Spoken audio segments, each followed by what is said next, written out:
네, 안녕하세요. 주식 다마고치 모쿠시라입니다. 자, 오늘은 저번 시간에 이어서 주식 투자 공부 파트 2. 예, 오늘 조금 더 실무적으로 이제 들어가게 됩니다. 그리고 저한테 구독자가 생겼습니다. 예, 한 명. 저희 회사 후배고요. 예. 저희 후배가 피드백을 해줬는데 정말 핵 노잼이랍니다. 아니 근데 주식 투자 채널이 뭐 얼마나 재밌어야 되는데. 뭐 좀 차트 투자라면 좀 재밌게 할 수도 있을 것 같아요. 뭐 실시간으로 거래하는 거 보면서 이거 좀 아싸 100원 뭐 몇만 원 먹었어 막 그러면서 방정 떨면서 할 수 있지만 저는 나름 점잖은 가치 투자가 있기 때문에 농담이고요. 좀 재미없더라도 이해해 주시고요. 근데 저도 그런 고민은 있어요. 어떻게 하면 채널을 좀 재밌게 보시는 분들한테 좀 더 유익하고 재밌게 할까 생각을 해봤는데 일단은 좀 제가 그동안 말하는 거에 대해서 좀 너무 평상시하고 너무 좀 다른 그런 모습? 그러니까 공손하게 해야 된다, 뭐 그런 거. 근데 좀 말하는 데서 일단 좀 힘을 빼보고 자연스럽게 좀 해봐야 될 것 같아요.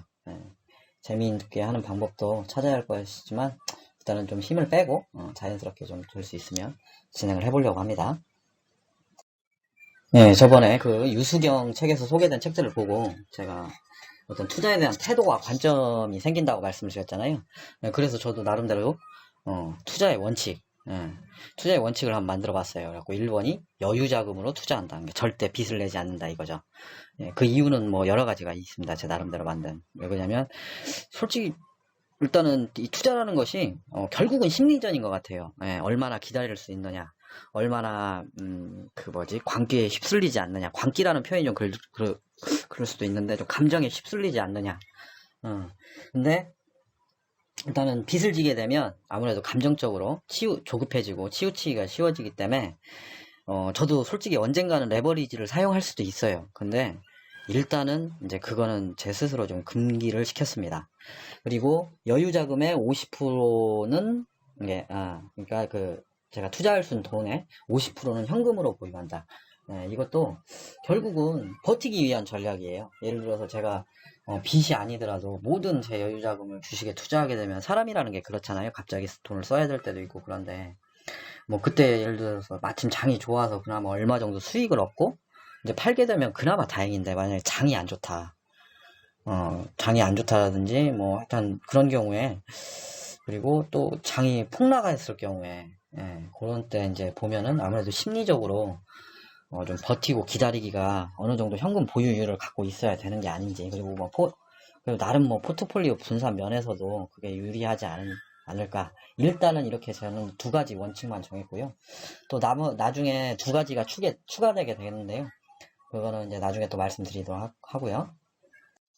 자, 그러면 계속해서 이제 본격적으로 공부하게 되는 부분에 대해서 말씀을 드릴게요.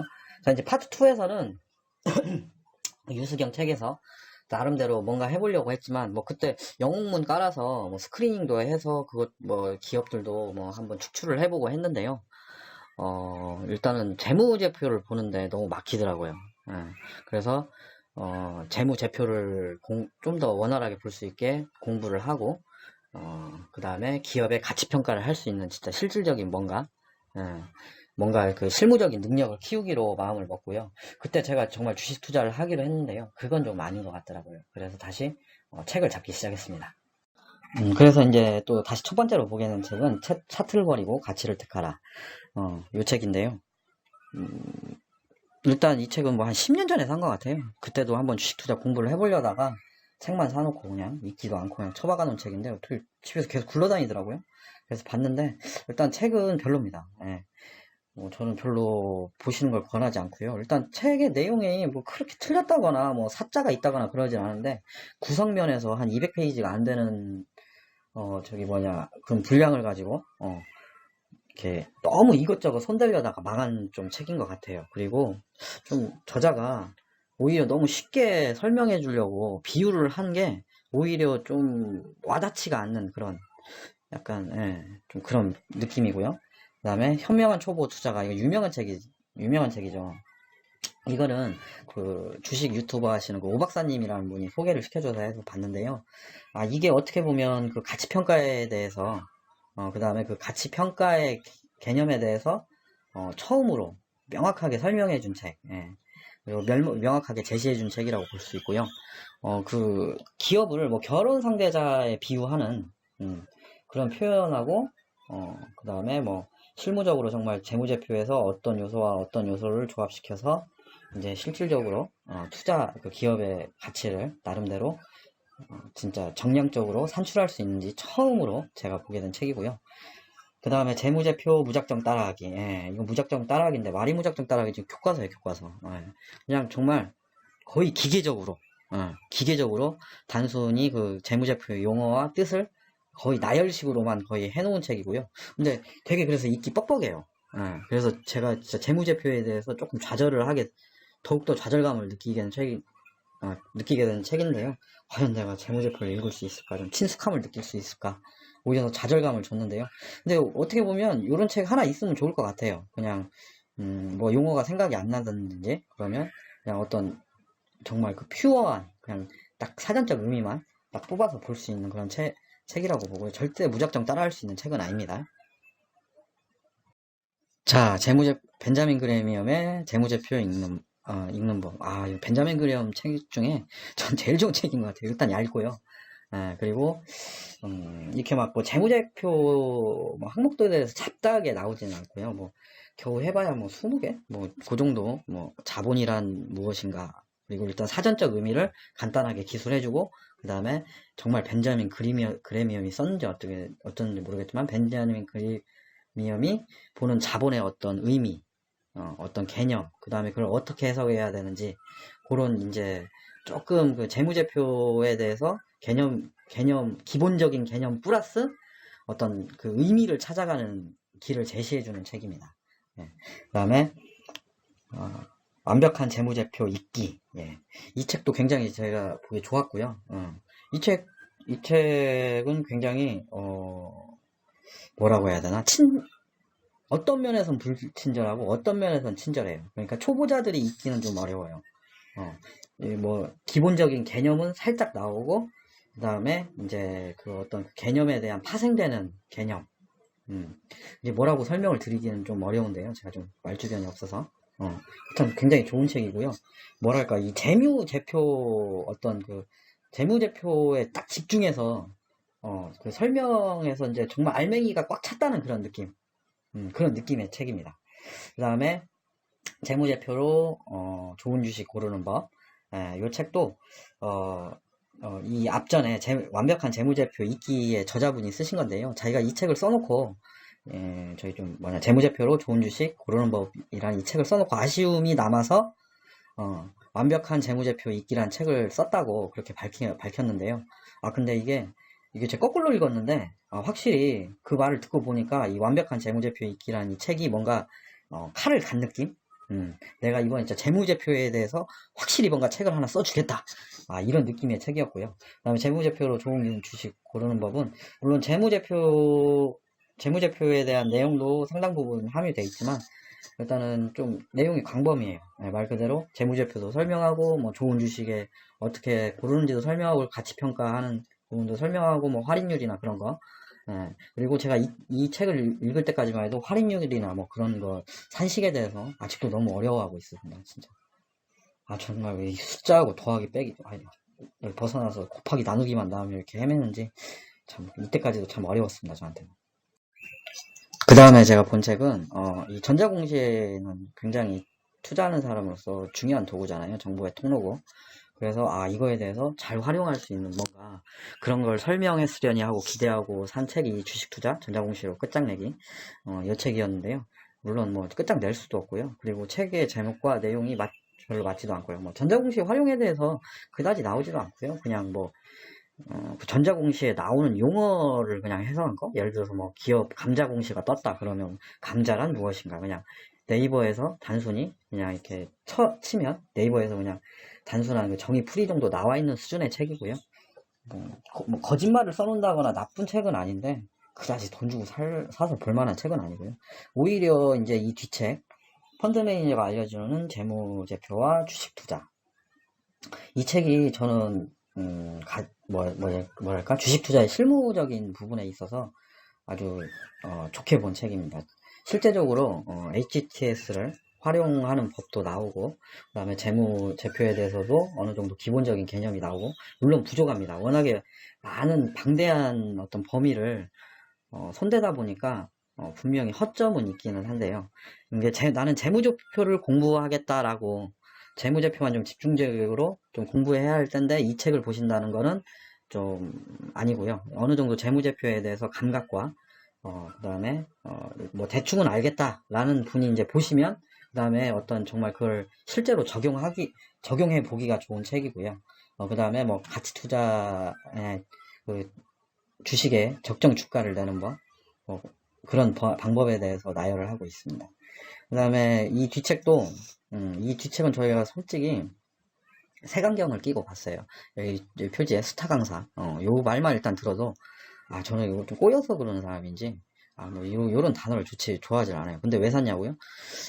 글쎄요. 근데, 뭐, 평이 그렇게 나쁘지가 않더라고요. 그리고, 일단은, 책이, 뭐, 알록달록하니 좋더라고요. 제가 좀 그런 거에 약합니다. 네, 일단은, 딱 보기에 좋으면, 일단 진입장벽이 확 낮아져서, 근데 이 책은 의외로 괜찮아요. 의외로, 네, 괜찮습니다. 일단, 절반 읽을 때까지는 좀 약간 사자의 눈으로 봤어요. 네, 왜 그러냐면, 어떤 그 기업 공시를 할 때 그 상장 폐지되는 어떤 그 경우를 많이 나열을 하더라고요. 그래서, 그런 게 또 재밌잖아요. 어떻게 보면 자극적이고, 이 양반 또 이래서 스타 강사인갑다 하고, 근데 절반 정도를 넘어가면서, 뭔가 이 사람이 철학도 있고, 개념도 있고, 내용이 좋았습니다. 그리고, 뭐, 나중에 또 가서 이분도 나름의 어떤 그 적정 주가를 내는 공식도 소개하고, 했고요. 이쯤 오니까 이제 할인율이라는 그 개념에 대해서, 정말 그 아무것도 아닌 상식인데, 저한테는 너무 어려웠던 그 할인율이라는 그 산식에 대해서 조금씩 제가 감을 잡기 시작했던 것 같아요. 자, 그리고 대한민국 업종별 재무제표 읽는 법. 예. 이 책은 좋습니다. 예, 저는 개인적으로 추천하는 책이고요. 예를 들어서 한 가지 예를 들면 이런 겁니다. 같은 부채를 보는 이 관점에서 제조업의 부채와 금융업의 부채는 같지 않다. 예, 뭐 그런 거. 그리고 각 제조 5개의 어떤 업종으로 분리를 하고 각각 업종의 뭐 안정성, 수익성, 그 다음에 활동성을 평가하는 어떤 지수를, 그게 뭐 정말 맞는지 어떤지는 모르겠지만 가드라인을 구체적으로 제시를 해주고요. 네, 그런 면에서 좋았고요. 그 다음에 투자의 가치. 이 책은 어떤 그 좀 개념서에 가깝긴 한데요. 이제 제가 이 책에서 좀 좋았던 부분은 어떤 그 주식을 평가하고 기업을 평가하는데 어떤 프로세서를 제공해줘야 된다고 해야 되나요? 뭐 단계별로 1단계 뭘 해야 되고, 뭐 매출 추정 단계, 2단계 업무이익 추정 단계, 뭐 이런 식으로 구체적, 조금은 좀 큰 대제목만 있기는 하지만, 뭐 실무적으로 산식을 어떻게 써서 데이터를 어디서 끌어와서 해야 되는지 그런 것까지 설명하진 않지만, 그래도 어느 정도 프로세서를 구체적으로 제공해준다는 면에서 좋았고요.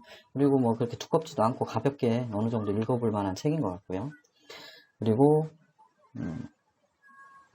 다시 쓰는 주식 투자 교과서. 이 책은 제가 조금 할 말이 있는데, 일단은 그 예전에 한번 소개시켜드렸던 뭐 채권쟁이들이 주식 투자를 왜 잘하는지 그 책을 쓰신 분이 다시 쓰신 거고요.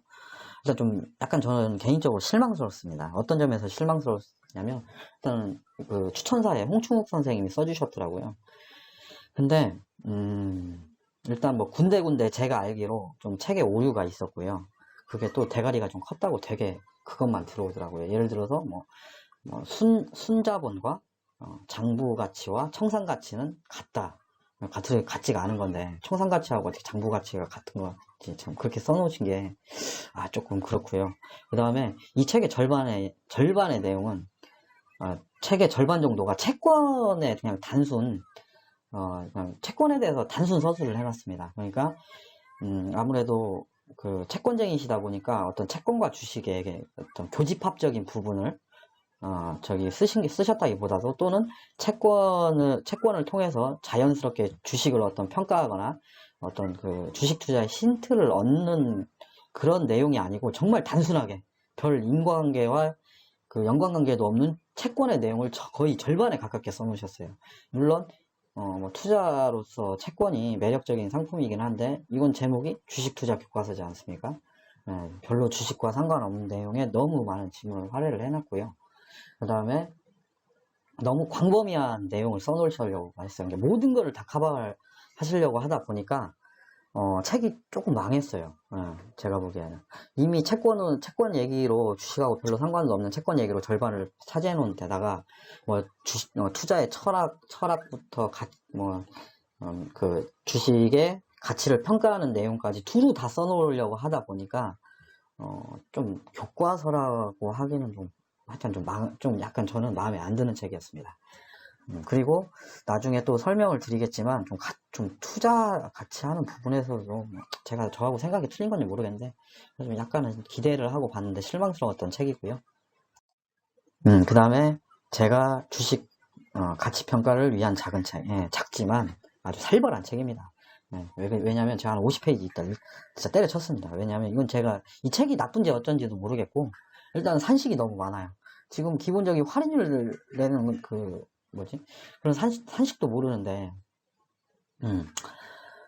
이게 너무 많은 산식들과 개념이 나와서 일단 때려쳤습니다. 근데 책이 되게 만만하게 생겼어요. 얇고 작고 정말 작은 책이지 않습니까? 정말 작아요. 그리고 얇은데 정말 이건 한 50페이지 하다 포기했고, 나중에 좀 제가 좀 수학적인 어떤 좀 능력이 커지면 좀 보는 걸로 하고요. 그 다음에 워런 버핏처럼 저점주가 구하는 법. 이 책은 좀 어렵습니다. 어렵다는 것이 굉장히 개념적으로 설명을 해놨고요. 이게 얼핏 보면 쉬운 말인 것 같은데 굉장히 어렵고, 그 다음에 저로서는 되게 어려웠어요. 일단은 산술적인 부분도 없고, 자본 가중 비율 이런 것도 어렵고, 그걸 왜 써야 되는지도 모르겠고, 하여튼 어려웠는데 결국은 이 책이 저한테 종착지를 마련을 해줬어요. 종착지를 마련을 해줬고, 이제 그 과정은 나중에 이제 말씀드리기로 하고요. 그리고 일단 이 시간은 여기서 마치고요. 좀 더 재밌게 해야 되는데 어떻게 해볼지 제가 연구 좀 해보고 올게요.